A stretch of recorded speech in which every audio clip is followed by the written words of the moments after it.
So today I'd like to talk to you about suffering.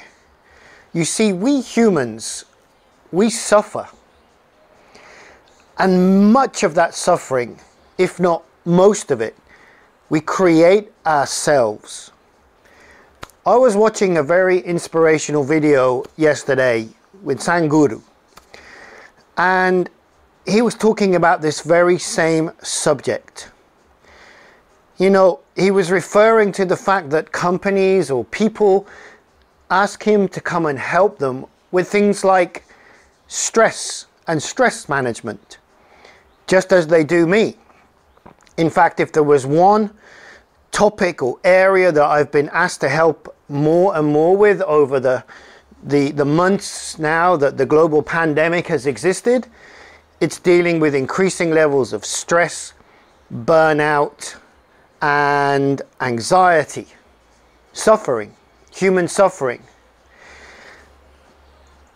Suffering mostly comes from within, and it is your own perception.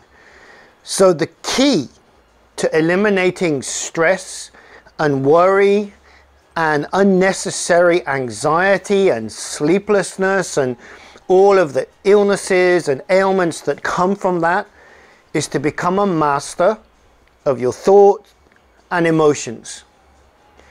These two parts of the human brain and body are interconnected. You think bad thoughts, you think worrying thoughts, it generates anxious emotions in your body.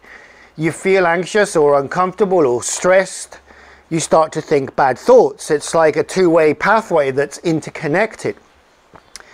Imagine if you chose right now to let go of your suffering. And I know it's not that easy, but it is that simple in terms of the answer. Unless you're genuinely in a place of starvation or genuine threat, you're being attacked, or then the suffering that is in your life, you have created yourself through your thought and emotional patterns coming from your beliefs.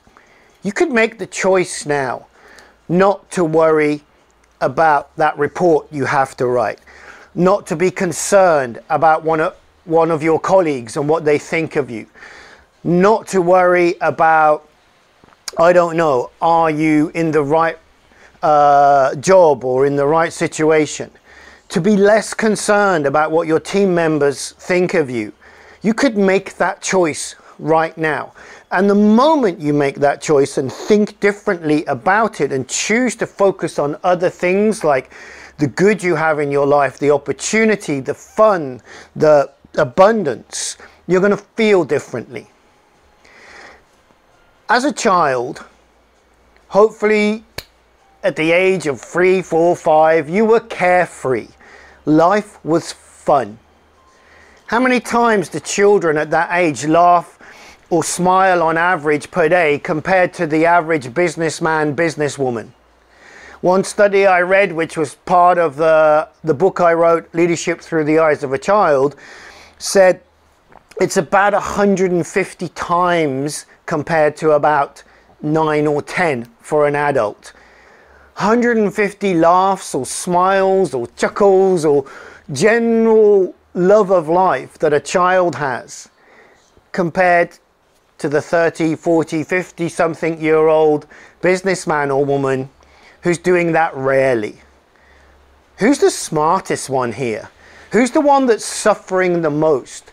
Who's the one that's living a simpler life in the moment, being grateful for and appreciative of those moments of joy? So is it time to end your suffering?